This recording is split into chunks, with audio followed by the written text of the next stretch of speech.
Hey everyone, Gill Gross here, and it is time for another mailbag where I answer your hot takes, your observations, your questions, and ultimately your comments about tennis or anything else. Over 24 hours ago, I posted on the YouTube community tab, and I can't wait to get into another batch of comments. I pulled 22 of them. I never get through 22 of these, but I will try my best. I'm going to go about 45 minutes this week. Let us begin. Let us begin with Parth. Hey, Gil, do you think that Alcaraz's Wimbledon win saved tennis? I think the timing of this win was crucial for the future of tennis. Novak, having won the first two majors of the year, was in his peak form, arguably. It was important for someone from the next gen to beat him at this level to cement their place as the next potential candidate in the GOAT race. Also, the way this match went down makes things even better. Now we won't feel a void in the quality of tennis once Rafa and Novak are out of the picture. I think this was a big psychological boost for loyal tennis fans. Now we can wait and see who gives Carlitos a tough time on the tour and witness another era of great tennis. Yeah, I think there's a lot of truth in the point you're trying to make. At the end of the day, while, yes, it does kind of help Alcaraz's case to get a big win in a big match against basically already legacy cemented great like Novak Djokovic, it's going to help Alcaraz moving forward to have that under his belt when it just comes to the level of, I guess, respect that will be immediately bestowed upon his early career accomplishments versus alternate universe. He doesn't beat Djokovic in this final. Novak, let's say Alcaraz doesn't come around until like next year. Djokovic, retires, and then Alcaraz begins his reign of dominance without having had any overlap with any of the big three. He wouldn't get what I would call the rub, which is Djokovic's greatness elevating Alcaraz's accomplishments in the case of winning Wimbledon in 2023, beating Novak in that final. It makes Alcaraz a bigger deal than if he would have beaten anybody else because of how great Novak is. So that dynamic is certainly there. I will also say, though, when it comes to did Alcaraz, here's the first sentence of this question is, do you think Alcaraz's Wimbledon win saved tennis? I'll never go that far. If we had an era for a couple of years where there was no mega star in men's tennis, and we were kind of looking for that, and we were like, where is it? Who's next? Who's next? Who's next? That's not an ideal position to be in. I feel like men's tennis was in that position in the early 2000s. You don't want to be in that position, but if you are, it's okay. Like, the sport does not die. And then somebody comes along. It's just how it works. But it is great that we won't have to endure an era without a star player. And I do want to share something. I want to do a little exercise just to demonstrate the fact that Alcaraz is indeed a star player at this point. I want to just go to my top 10 most viewed videos on the channel of all time. All right.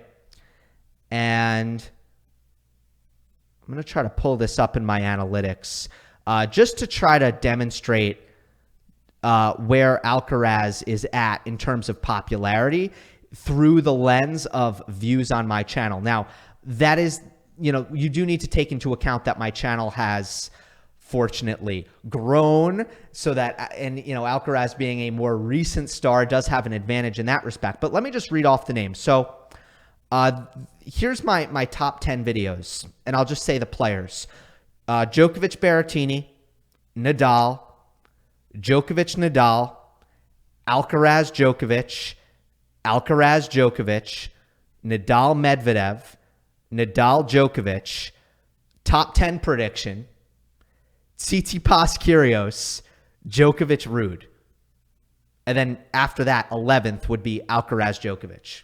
So basically what I'm trying to say is if Djokovic or Nadal is not in the video, previously it would have no chance of being a top 10 video. Alcaraz is now kind of in that mix where he is drawing not quite to Djokovic Nadal levels when it comes to views on my channel, but he's getting up there. He's getting in that range. So I'm definitely seeing, just by that metric, it's a metric that I choose to use because I can see it and because, you guys watching have a connection to it. I am seeing that Alcaraz is bringing star level kind of interest, which is great, All right, next one. It's from Lachelbel? I don't know. Okay, anyway. Hey, Gill, can you analyze your strengths and weaknesses as a player and who could give you the most trouble amongst the players in the top 20? All right, this one got 15 likes. A lot of interest in this one. I'm a big forehand guy. Like, that's kind of who I am as a player now. Think about me. So, like, when I was in really good shape and I moved well, I've said this before, I modeled my game around David Ferrer. The reality of the situation is I can no longer play like Ferrer. I am not in good enough. My fitness is not there. My cardio is not there. I cannot grind. I have to be pretty aggressive on my +1 on the forehand and stuff. So I would compare myself to maybe like a Rublev. And I think the players in the top 20 who would give me the most trouble would be Djokovic, Medvedev, Zverev. I think the great backhand guys who can just, go backhand to backhand with me and to wear me down and keep the ball deep and keep the ball in the court and just attack my fitness. I think at this point in my playing career, that would give me fits. That would be awful to play against. So, anybody who has a backhand that I can attack, that's who I love to play because I'm really good at using my forehand and then getting into the runaround game. That's my best game. Hitting inside out forehands, inside in forehands. That's my weapon. That's what I do best. So anyone who gives me that opportunity to attack, but I am trying to learn from Novak.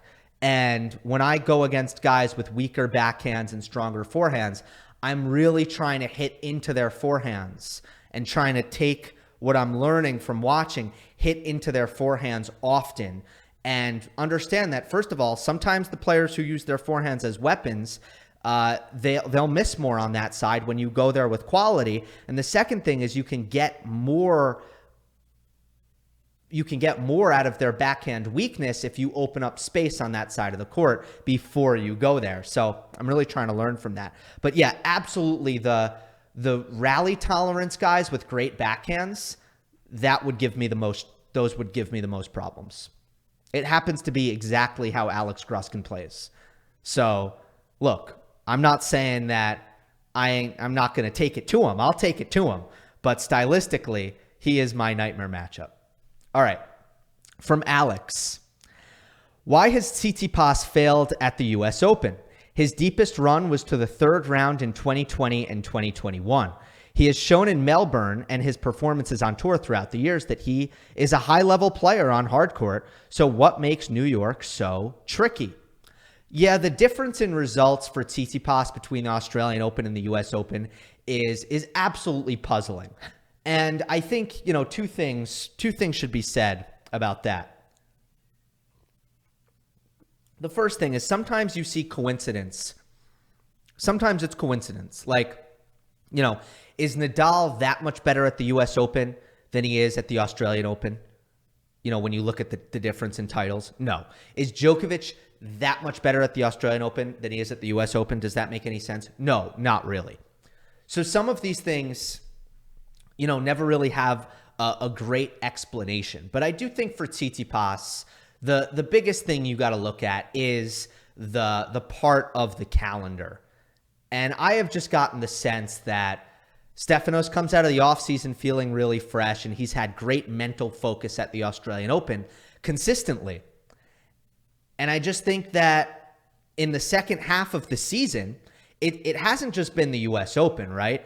I mean, look at his results. Not that he hasn't had good results from time to time. I know that he's done some good things in Canada. He's done, I know he's made at least the final of Cincinnati, I'm pretty sure. Why do I feel like he lost to Zverev in the final of Cincinnati one year? But he hasn't been as good in the second half of the year, post clay court season, generally speaking. So I think he's come into the U.S. Open. He has not been as fresh mentally, and he's taken some really bad losses. The Coric loss, I think it was in 2020. He had 6 match points. He was just unbelievably unclutched in that match. And when you're playing a really good player like Coric and you make a ton of unforced errors up match point, it can come back to haunt you, and you lose a match like that. Then he played Alcaraz in the third round. It's a bad draw. So you do have to give him cut him a little bit of slack for that. At the same time, Alcaraz was not really who he would end up being in 2022 and beyond that year. But okay, you can kind of give him a pass for that. Look, last year, the loss to Galan in the first round is one of the most puzzling losses by a top player at a major in the last couple years. It's really up there as far as inexcusable losses go. I don't know. There were rumors buzzing around, in Greek media that Tsitsipas was upset with his court assignment. He was on Armstrong. It was during Serena's first match, so the energy was a little bit weird in terms of nobody really paying attention to that match at the time. But you have to have, if that's true, you have to have a much, much higher level of professionalism than that. You cannot, especially when you're on Armstrong, the second biggest court at the U.S. Open, you cannot be so entitled as to being that upset over your court assignment that you are going to lose to Daniil Galan and come out sleepwalking, absolutely sleepwalking. And these have been the things I think that have been concerning with Tsitsipas, even at Roland Garros, to come out and to say, well, I took a nap and I took a melatonin and I wasn't really ready to go because I took a nap and a melatonin. And when I came out against, for my Roland Garros match against Tsitsipas, against Alcaraz, I just wasn't really ready to go. That's another thing, like professionalism. You are a veteran now. You are no longer a younger player. You are no longer having to figure out, or you shouldn't be having to figure out how to prepare for a match at this point in your career. When you're young, yeah, you have to learn your lessons. But I really thought he would be past that kind of thing. So I got off onto a tangent there, no doubt about it. But yeah, it's just been some rough losses at the U.S. Open. I do expect that will reverse course. He's going to pass the third round. He's much too good a player for that to continue. Next one is from Racket Talk. Hey, Gill, Carlos Alcaraz's victory was supremely impressive, and I think you nailed it on the head when you described it as the win that doesn't happen. It speaks to how complete he is already and how quickly he learns from his mistakes and his overall joy to improve and enjoy the process. I know you've said in the past that the serve-return dynamic might be an issue for Alcaraz in this matchup, but how did he manage that in this match? Do you feel like Novak left something to be exploited there, or was Alcaraz moving very well? I know Carlos served more to Novak's forehand to set up his own offensive forehand, but isn't the Djokovic forehand return just as dangerous? Example, in some of the matches where he saved match points against Federer. Yeah, well, look, when I think about Djokovic's forehand return, well, the moments against Federer were obviously iconic and unbelievable. It's not generally how he approaches his forehand return. Novak is not an offensive returner. He's deep down the middle, neutralize the +1 and win a baseline rally. That's how he operates. So I think that Carlos's strategy to serve to Novak's forehand to create more forehands of his own was an excellent strategy, especially with Alcaraz, the way he was approaching his forehand so averse to being rushed, handling pace and depth so well, using his footwork, really sharp on the footwork, getting out of the way of the ball when the return was coming down the middle. But, I mean, that's the big question with the serve-return dynamic in this matchup is what would happen or what will happen when they play again. And it's always hard to make a judgment. Do you credit Alcaraz's return? Do you look at Djokovic's serve and say, well, it left a lot to be desired? Like, how do you assess what happened there? Because clearly Novak was not getting enough damage off of his serve. I think that was the bigger thing. I don't think it was Carlos's serve against Djokovic's return. I don't think that was a problem. I think Novak made enough good returns in the match to give himself chances to break serve throughout. That's my opinion. But Djokovic's serve was certainly not as effective as he wants it to be or needs it to be.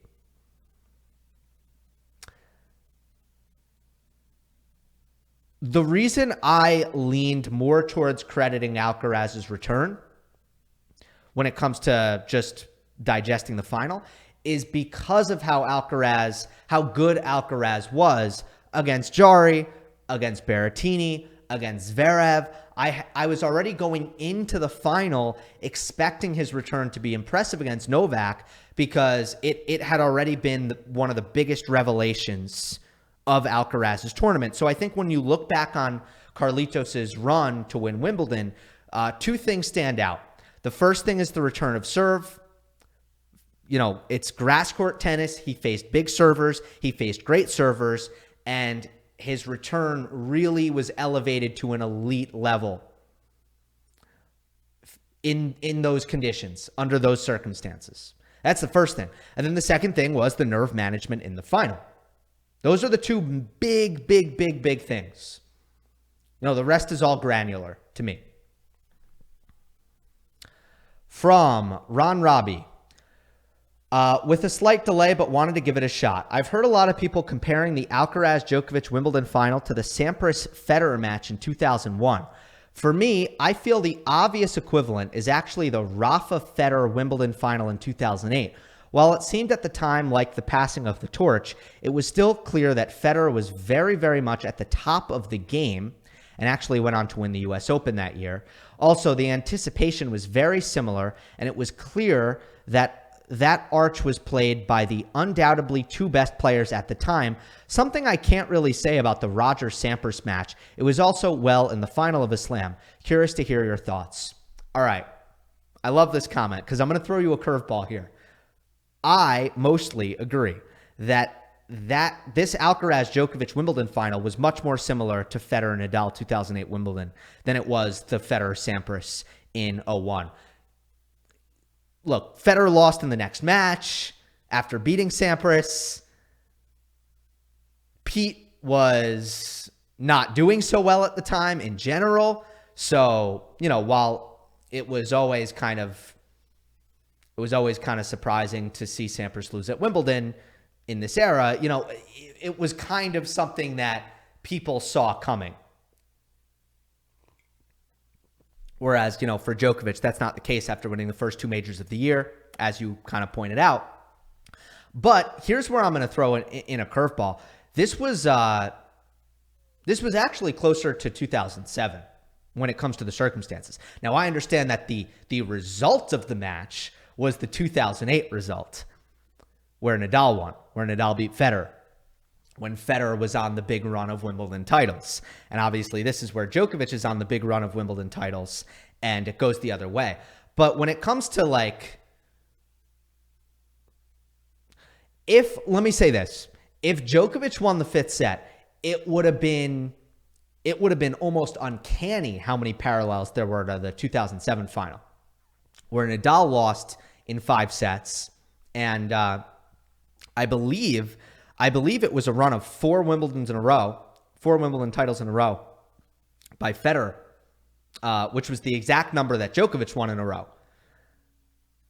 So Federer won I think his 5th in a row when he won the 2007 Wimbledon, and then Nadal stopped him from winning his 6th. Pretty sure I'm correct on that. I'm not going to fact check it because I know that if I'm wrong, I'm like one off or something like that. But I'm pretty sure that's the case. But yeah, I think you're right. So I guess the problem for 2007 Wimbledon, 2008 Wimbledon final, I think that's where more of the parallels are. I think you're right. Much more parallels to those two matches than 2001 Wimbledon. Let's go to the next one. It is from Vanessa. Hey, Gill, with Alcaraz winning Wimbledon, there has been a buzz about the new era of tennis starting. On this note, what would you like to see happen in the next 10 to 15 years? 3 guys dominating the slams like the big 3 did, or an era whereby the 10 guys each get 3 or 4 slams, and every slam is up for grabs like the U.S. Open is now. Of course, we would have favorites going into each tournament. Thanks for the longer form content. Makes my ride to work more enjoyable. Love to hear that. Love to hear that. Shout out to the commuters. Shout out.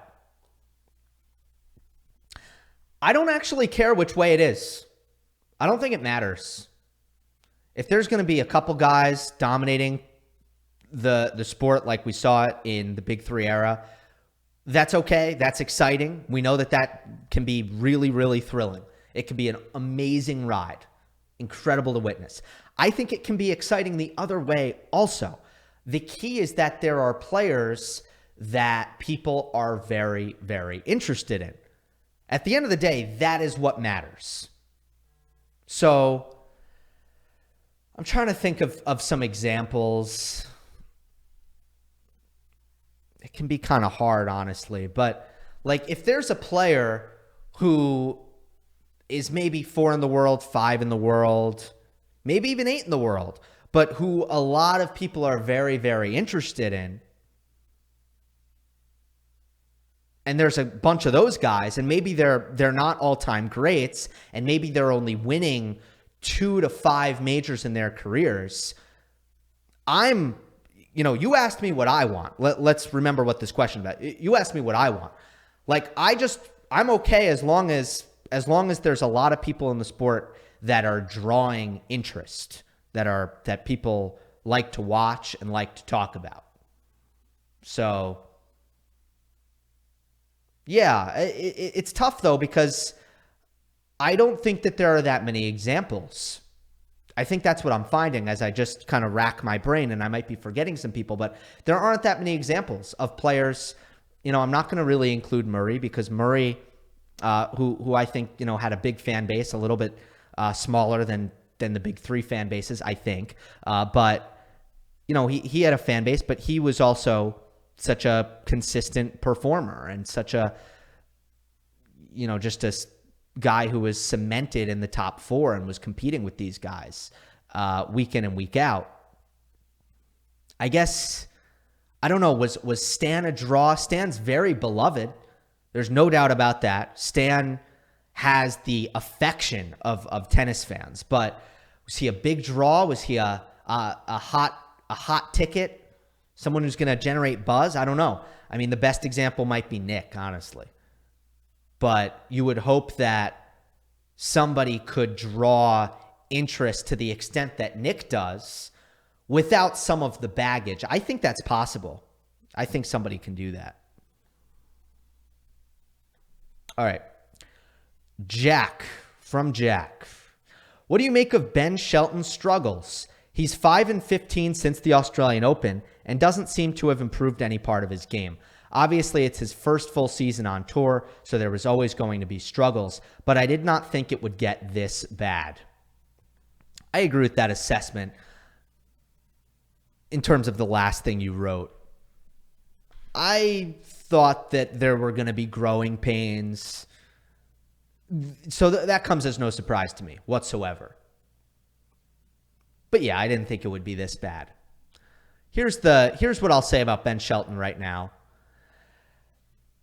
He's not playing good tennis. The stats are the stats. His results are who he is right now.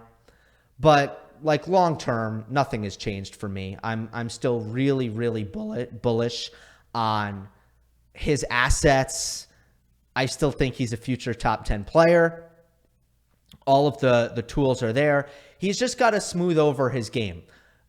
Point construction, shot tolerance, return of serve is a huge issue, really big issue. Like, he just doesn't have a return of serve yet at this point.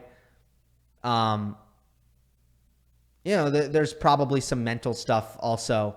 But yeah, he's very much a neophyte, a guy who at this point in his career, most players are not through playing challengers yet. So you just have to keep that perspective.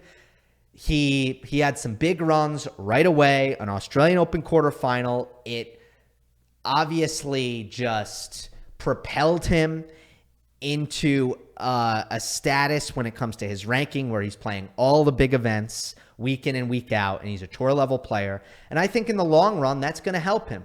This experience and these struggles, they are going to help him. He's got a great head on his shoulders. He's got a father who was a pro. I think he's a mature kid. So I think he's going to deal with these things in a way that's going to be constructive and positive, and he's going to get there. I love his strengths so much that I'm just not worried about him. The serve, the forehand, the athleticism, it's too good. He's going to be okay. He's going to be okay is what I'll say.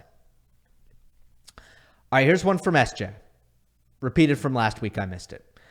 Hey, Gill. So in all your time covering tennis and reading tweets and comments, I'm sure you've read or heard many repeated takes on tennis.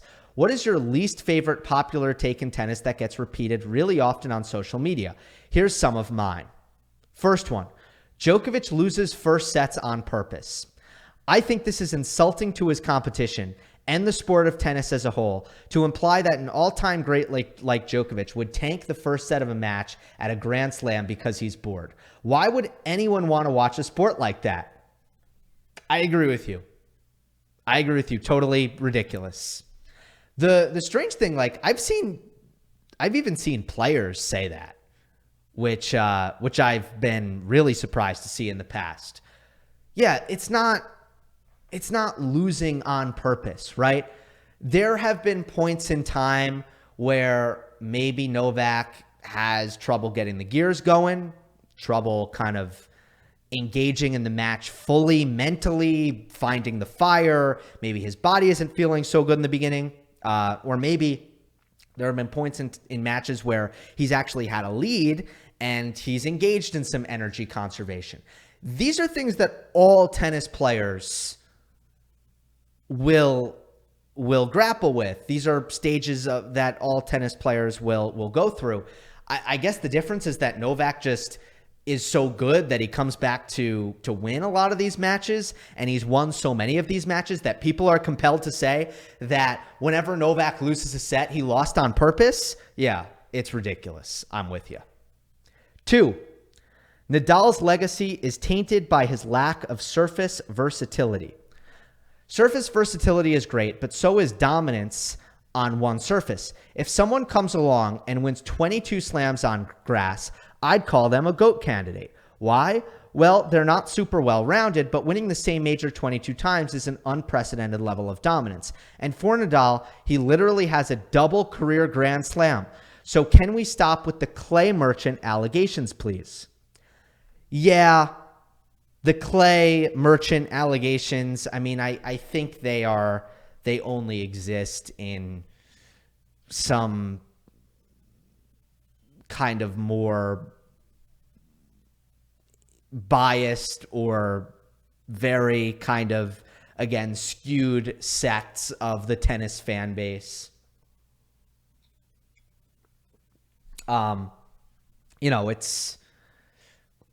There's nothing there, right? But as for like the basis of what you're saying here, that surface versatility is great, but so is dominance on one surface. Yeah, I think that's a great way to look at it. And that's the problem, I guess, with GOAT debates, is that instead of just having a conversation about comparing and contrasting different players, like, oh, this player is like that. That player is different because of that way. Let's talk about why. Let's have a conversation about why Djokovic has been extremely surface versatile. Let's have a conversation about what about Nadal's game and what he does on the court has made him so dominant on clay. Those things are interesting. But if you're going to be like, oh, like if you're going to frame it in the context of a GOAT debate where you're clearly trying to put one on top of the other, that is where we completely lose everything intelligent about the conversation. And it just becomes about trying to argue for one player or the other.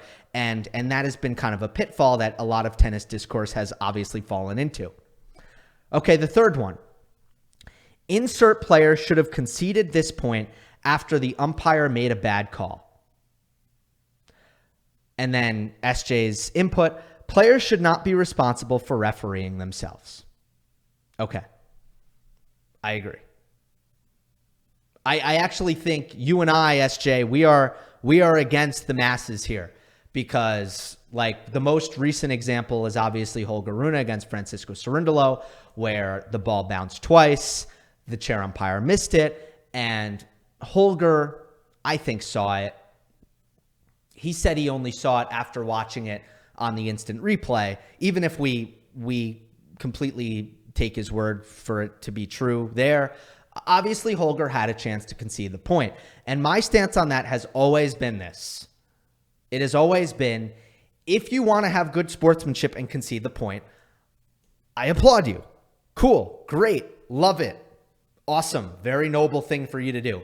But if you don't do it, to go the other way and to be like, that is bad, that makes you bad, I don't feel that way. I don't think we should hold players to that standard because, again, like, this is sports. Sometimes referees, officials make bad calls, and it's really not your job as a competitor to concede advantages that are given to you by poor officiating. And tennis is the only sport where that expectation exists. The only sport.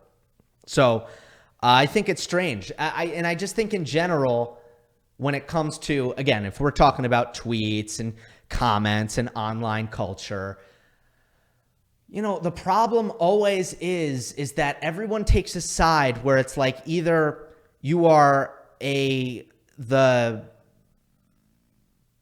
you either belong, I don't know, you're put in two spots. It's either you're like an angel or you are in charge of a terrorist organization.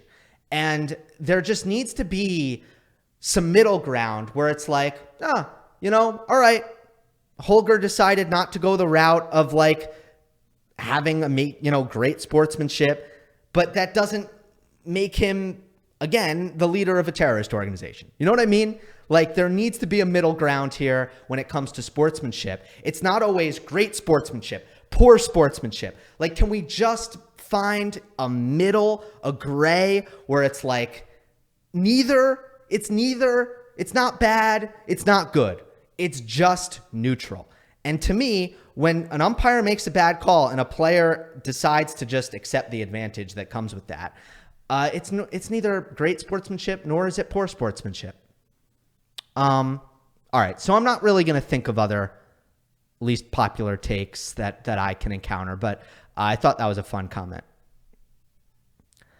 All right, here's one from Tim.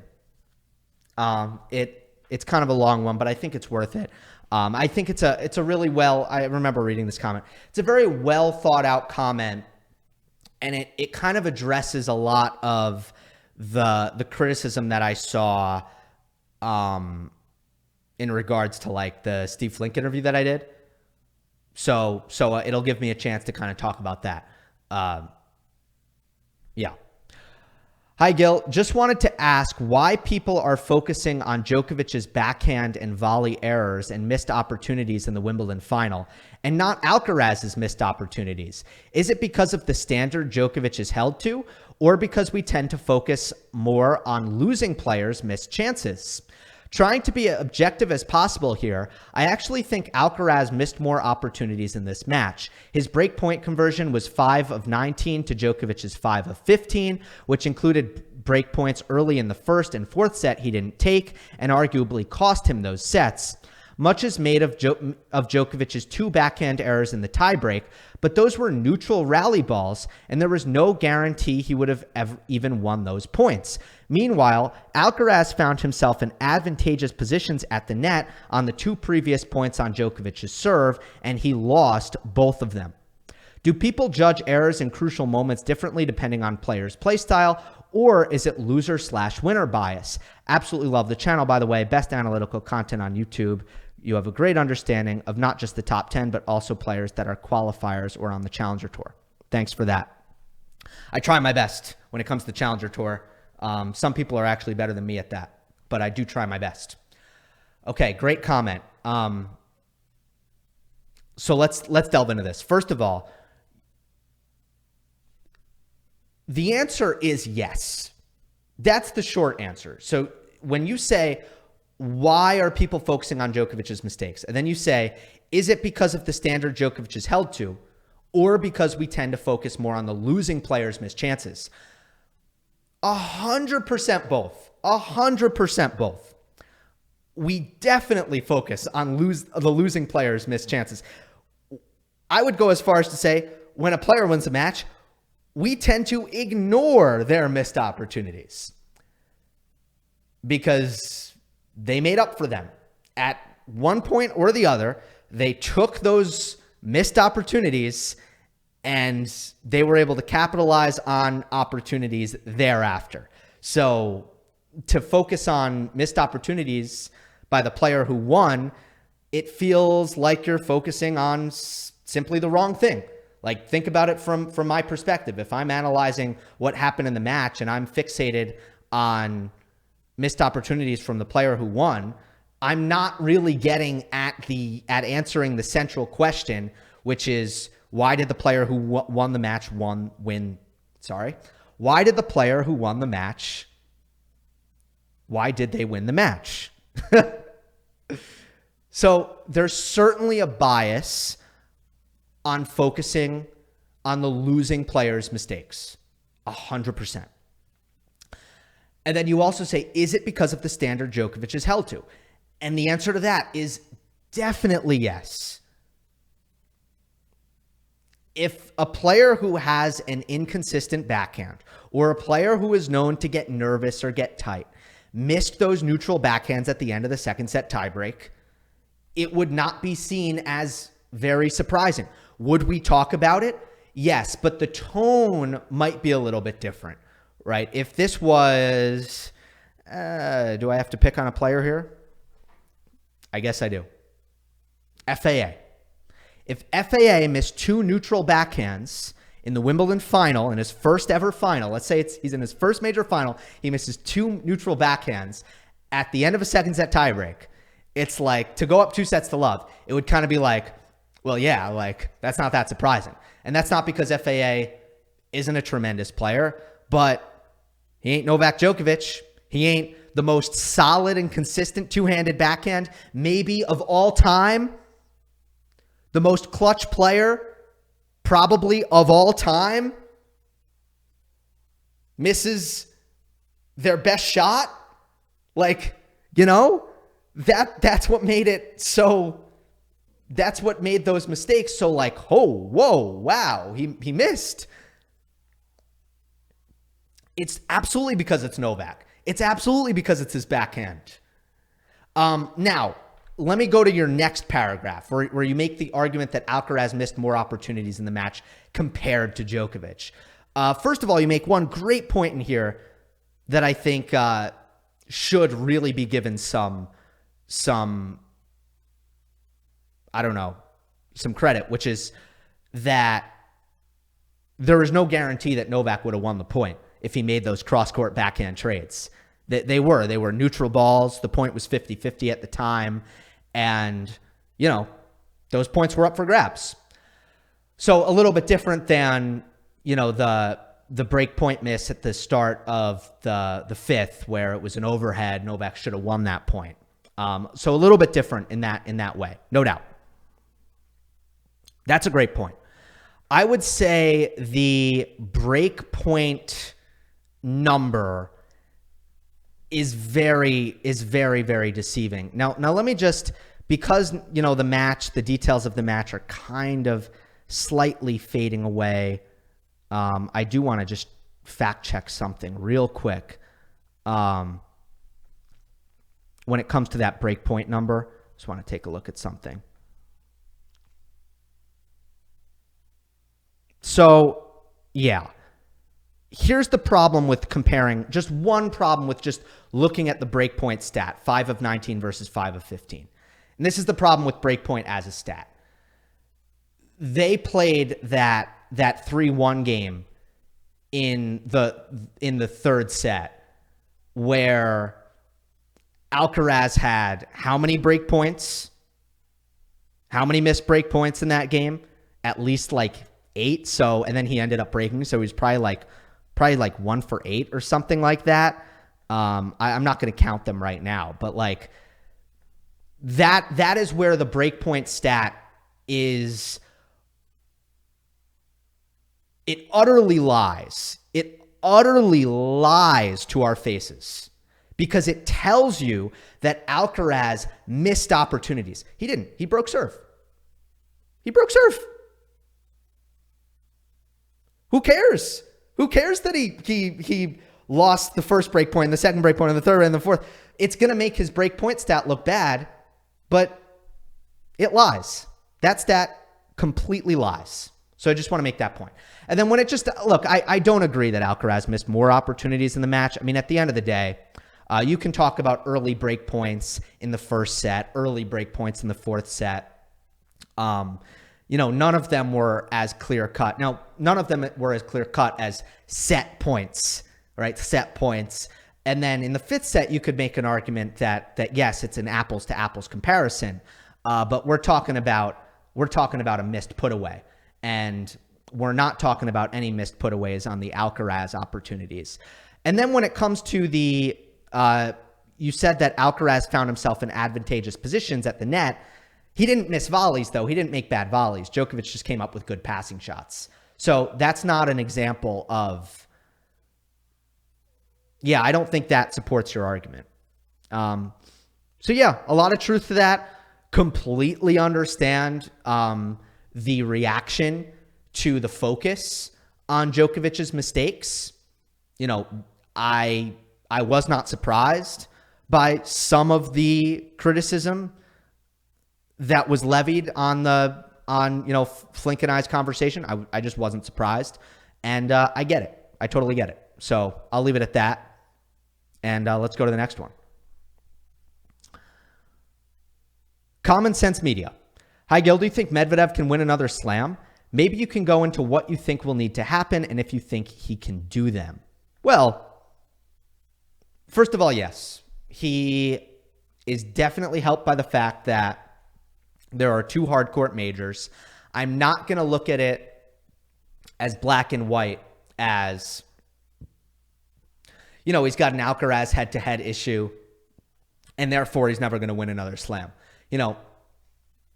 Yes, Medvedev is no longer a spring chicken. He probably only has, 3 to 5 more years to compete at the top of the game.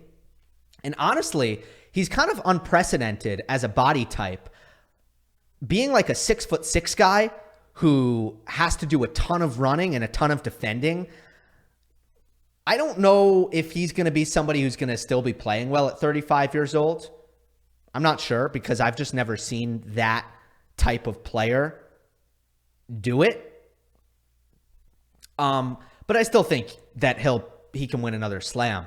He's made some crucial improvements this year, right? If anything, I would have been worried after his bad 2022, followed by the bad January of this year, where I just thought his offensive ground game wasn't there. But, just given the things that we've seen at times this year, what he did in Rome, what he did in Miami, ultimately he's had an encouraging season, and he's got 2 majors every year on hard court. That really helps him.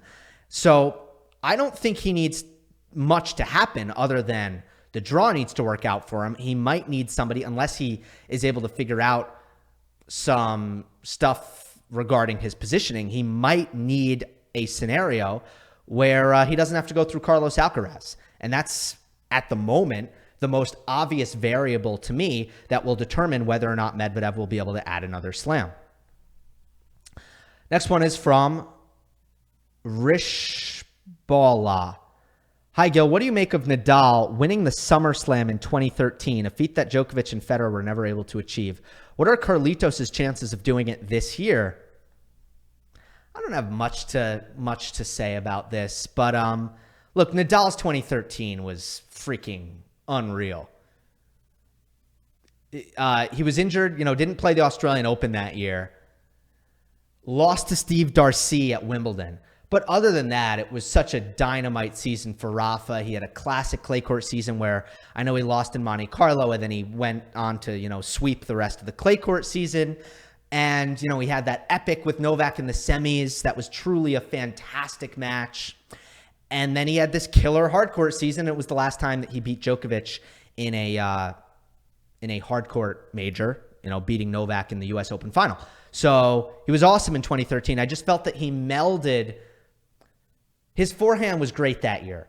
He was flattening it out better. He was going down the line with it better. He realized, I think, that compared to just the way he was playing in 2011 and 2012, where he was playing really, really good tennis, don't get me wrong, he just needed to do a little bit more when it came to flattening out the forehand, particularly against Novak. I think he did those things, and it might have been his best season, best version of Rafa, 2013. Because again, he was still a physical monster, but I just thought he was doing more of the things that we've seen kind of Rafa 2.0 do really, really well, which is just not just have a great forehand in the sense of super tough to attack, breaking contact points with the height and the spin and the angles.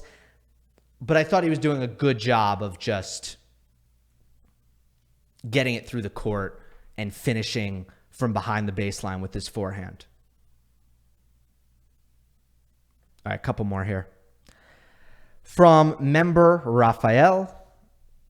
Hey, Gil, I wanted to ask you for your opinion on the advantage of serving first or second in the set. When Alcaraz dropped his serve at the end of the 4th set, I felt like this might be a good thing for him. He will be serving second in the 5th, which means Novak will have to hold twice in the first 3 games with no resting period to recover. And Alcaraz would be serving second after breaks, making him fresher for his own service games.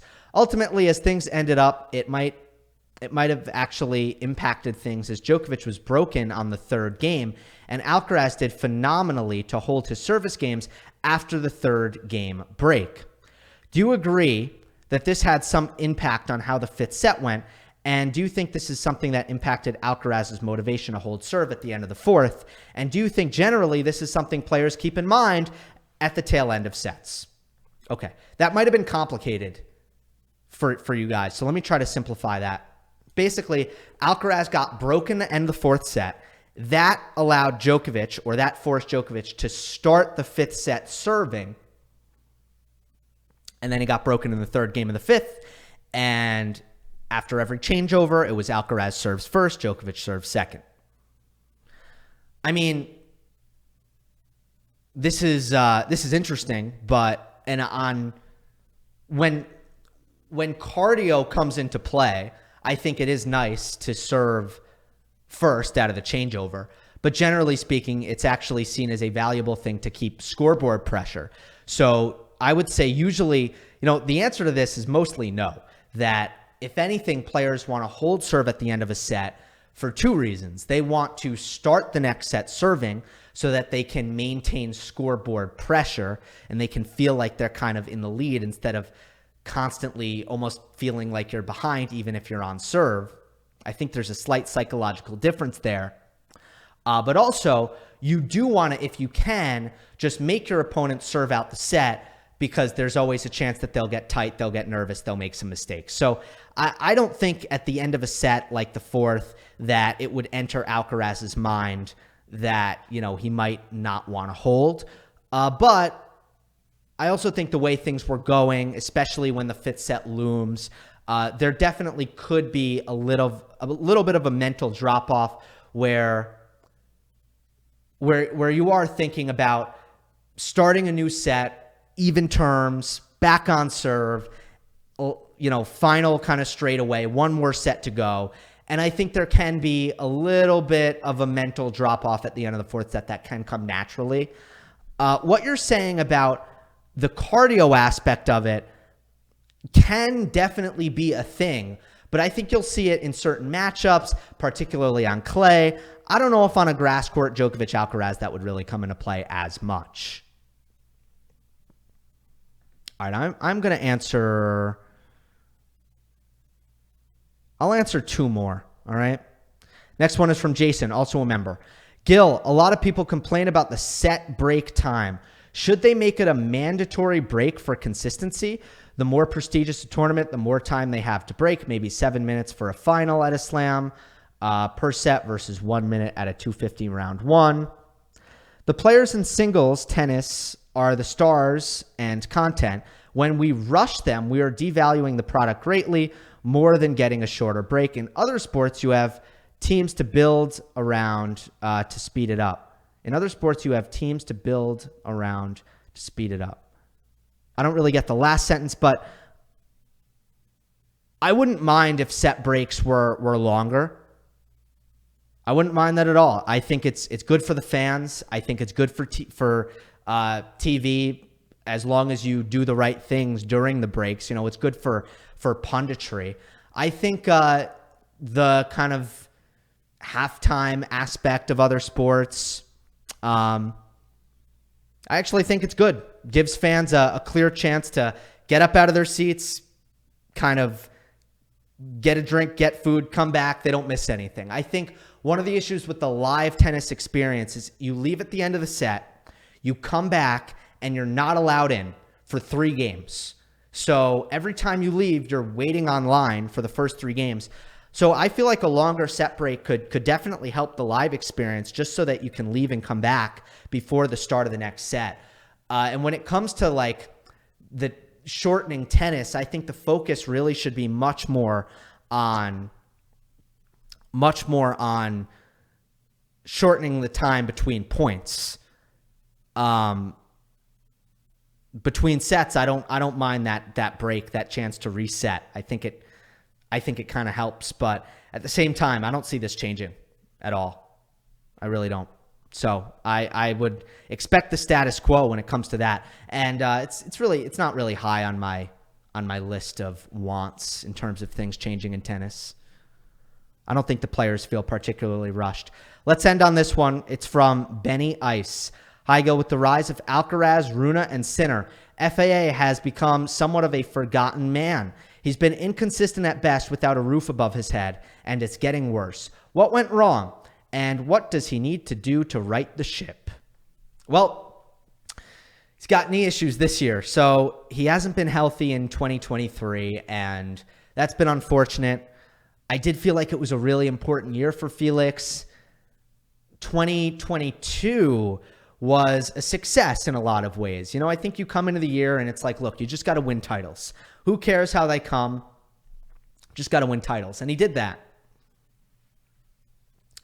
This year, it was, all right, let's kind of win outdoors more, win bigger titles, win bigger events, win outside of February and October, those kind of off-peak periods of the tennis calendar, and he hasn't been able to do that. So, it has been certainly an upsetting year for FAA. But look, at the end of the day, besides the injuries, there are a lot of issues. Second serve, in many ways, is a pretty big weakness. The two-hander is not on par with a lot of his fellow top 10 level players. The point construction is still a challenge, although it's got that part has gotten a lot better. And then even, you look at his strength, one of his strengths, which is his forehand, and that can still betray him. That can still fail him. There are still moments where you look at an FAA match and you say, oh my God, the forehand was so erratic, especially in big moments, especially under pressure. And that is especially problematic when, it's one thing when you have weaknesses, but it's another thing when your strengths can turn the other way on you. You really don't want that. So look, FAA, there's some things that he still needs to be able to get better. I don't know. Starts though with getting healthy, and then we'll see what he can do from there. But I don't know, his rate of improvement hasn't been all that encouraging big picture. Like if you look at even from 2019 to now, which is a pretty long period of time, he's definitely gotten better, but it hasn't been the most encouraging thing. So it's going to be interesting to see where he goes from there. I don't have like a very strong opinion right now because he hasn't been healthy. So I think everybody should owe it to him. Just let him get healthy, let him build up some rhythm, get some match play back, and we'll see what his game looks like at that point, right? But also, like, beware of the indoor hardcourt season, friends. I said it at the time. I'll continue to say it. I'll be doing this YouTube channel, and it'll be the year 2034, and somebody would have had this massive fall. They would have won 3-4 titles on indoor hardcourts, and we'd be going into the year, and everybody would be like, oh, this guy's going to crush it. This guy's going to kill it. And I'm going to be like, nah, man, it's indoor hardcourts, so just careful, because it's not always a very good indication of what is going to happen. So FAA, yeah, that's certainly been a thing with him. All right, that is all I got. I did not even get close to answering the 22 questions. So as always, what I will say is if you did not get into this mailbag, try again, leave the comment, leave the same comments again. Or if you have a new comment, then we can move on. I will talk to you for the mailbag next week. Hope you enjoyed. Don't forget to subscribe. I'll see you next time.